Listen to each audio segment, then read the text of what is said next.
ಎಲ್ಲ ವಿವಿಧ ಸಂಘಟನೆಗಳ ನೇತೃತ್ವವನ್ನು ವಹಿಸಿಕೊಂಡು ಸಹಸ್ರಾರು ಸಂಖ್ಯೆಯಲ್ಲಿ ಅಂಬೇಡ್ಕರ್ ಸರ್ಕಲ್ನಿಂದ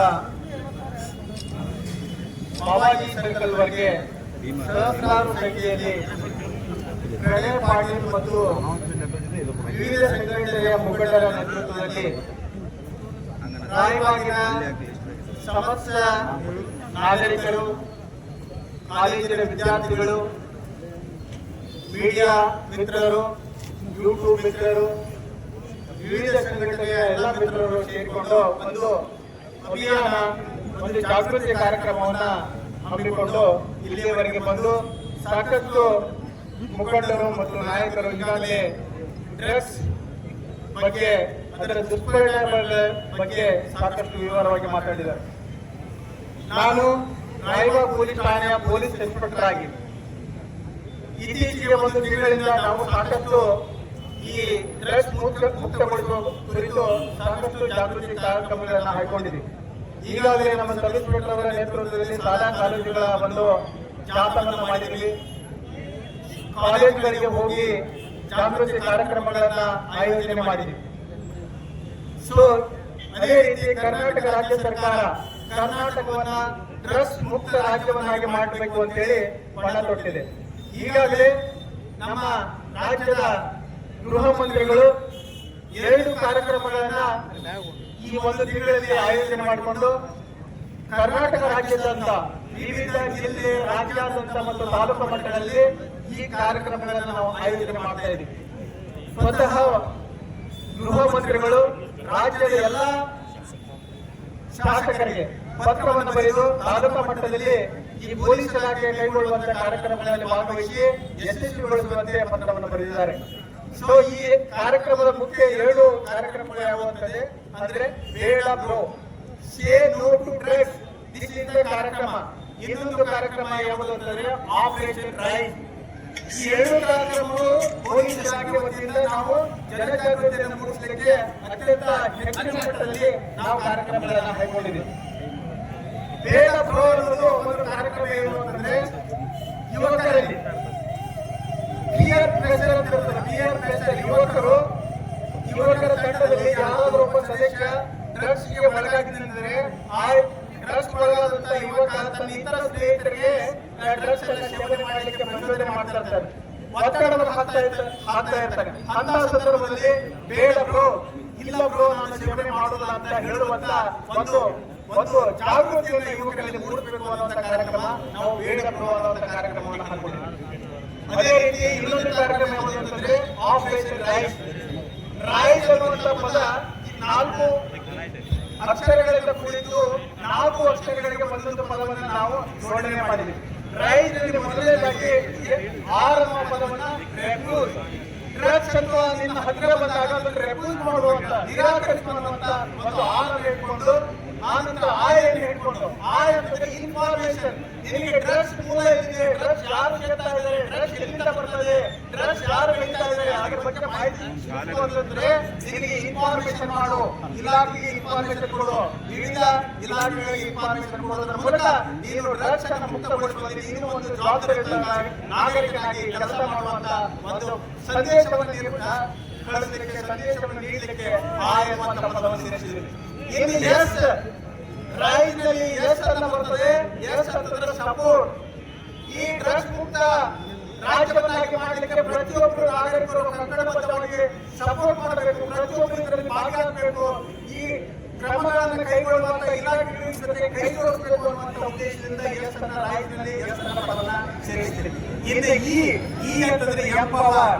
ಪ್ರತಿಯೊಬ್ಬರಿಗೆ ಎಂಪವರ್ ಮಾಡಲಿಕ್ಕೆ ಜಾಗೃತಿ ಮೂಡಿಸಬೇಕು. ಎಂಪವರ್ ಅಂದ್ರೆ ಸಶಕ್ತೀಕರಣಗೊಳಿಸಬೇಕು. ಪ್ರತಿಯೊಬ್ಬ ವ್ಯಕ್ತಿ ತಾನು ಮುಂದೆ ಬಂದು ಹೇಳಬೇಕು, ಇಲ್ಲಿ ಡ್ರಗ್ಸ್ ನಡೀತಾ ಇದೆ, ಇಲ್ಲಿ ಡ್ರಗ್ಸ್ ಸೇವನೆ ಆಗ್ತಿದೆ, ಡ್ರಗ್ಸ್ ಅಗತ್ಯ ಆಗ್ತಿದೆ ಅನ್ನುವಂತ ಶಕ್ತಿ ಎಲ್ಲರ ತುಂಬಿ ಅವರು ಮುಕ್ತವಾಗಿ ಯಾವುದೇ ಭಯ, ಅಂಜಿಕೆ, ದಾಕ್ಷಣ್ಯ ಇಲ್ಲಾಂದ್ರೆ ಪೊಲೀಸ್ ಇಲಾಖೆ ಮತ್ತು ಮಾಹಿತಿ ಕೊಡುವಂತ ಎಂಪವರ್ ಅನ್ನು ಮೂಡಿಸಬೇಕು ಅನ್ನುವಂತ ಉದ್ದೇಶದಿಂದ ಈ ರೈಸ್ ರೂಪದಲ್ಲಿ 4 ಅಕ್ಷರಗಳನ್ನು ಸೇರಿಸಿದ್ದೀವಿ.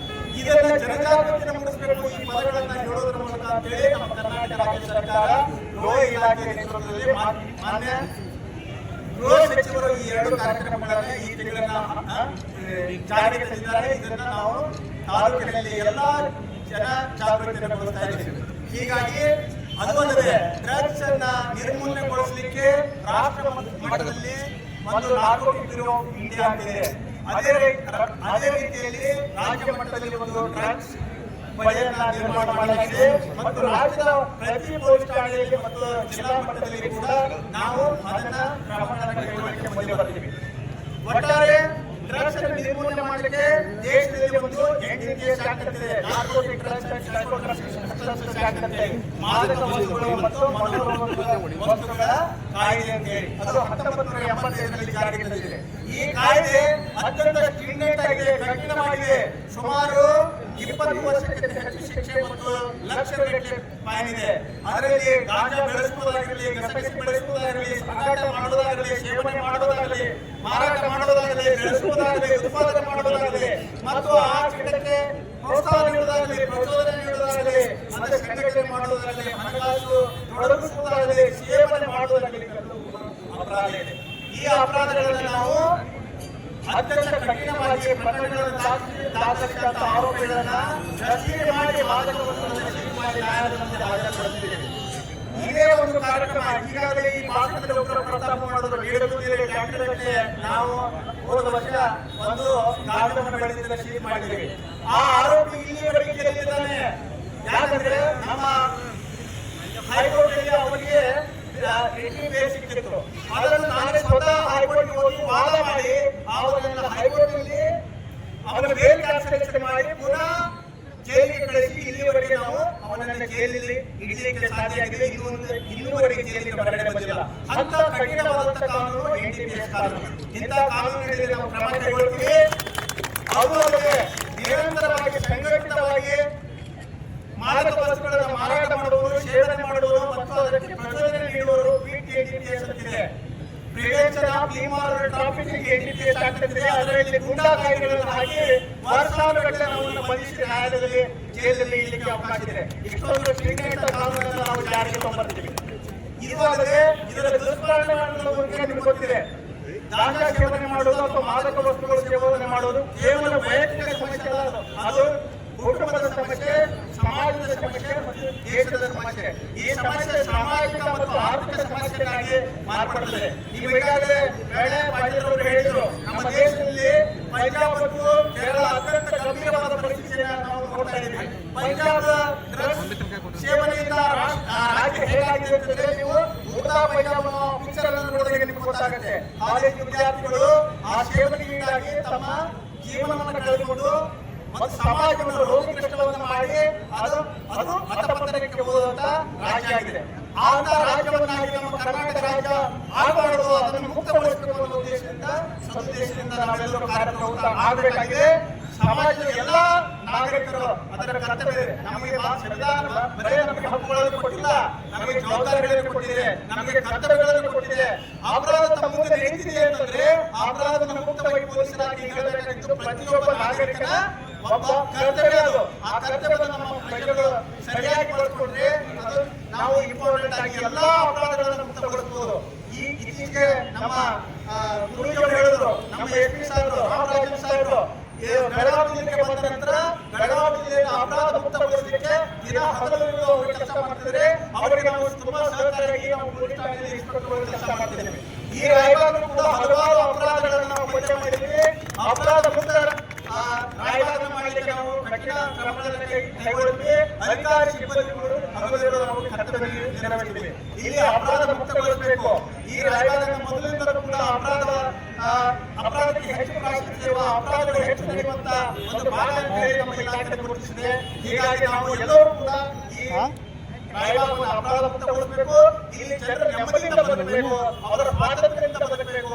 ಅವರ ಸ್ವಾತಂತ್ರ್ಯದಲ್ಲಿ ಮೂರನೇ ವ್ಯಕ್ತಿಗಳು ಪ್ರವೇಶ ಮಾಡಬಾರದು ಅಂತ ಒಂದು ವ್ಯಕ್ತಿಗತ ಗೌರವ ಮತ್ತು ಫ್ರೀಡಮ್ ಅವರಿಗೆ ಸಿಗಬೇಕು ಅನ್ನೋ ಒಂದು ಉದ್ದೇಶದಿಂದ ನಾವೆಲ್ಲರೂ ಕೂಡ ಕಠಿಣವಾಗಿ ಕಠೋರವಾಗಿ ಮತ್ತು ಎಲ್ಲಾ ಸಹಕಾರದಲ್ಲಿ ಕೆಲಸ ಮಾಡುವಂತ ಈ ಸಂದರ್ಭದಲ್ಲಿ ತಮ್ಮೆಲ್ಲರಿಗೂ ಹೇಳುತ್ತಾ ಈ ಅಭಿಯಾನಕ್ಕೆ, ಈ ಜಾಗೃತಿ ಕಾರ್ಯಕ್ರಮಕ್ಕೆ ಯಶಸ್ವಿಗೊಳಿಸಿದರೆ ಇಲ್ಲಿ ಈ ಅಭಿಯಾನದಲ್ಲಿ ಪಾಲ್ಗೊಂಡ ಎಲ್ಲಾ ಸಂಘಟನೆಗಳಿಗೆ, ಎಲ್ಲಾ ನಾಯಕರಿಗೆ ನಾನು ಅಭಿನಂದನೆಗಳನ್ನು ತಿಳಿಸುತ್ತಾ ಎರಡು ಮಾತು ಮುಗಿಸ್ತೇನೆ.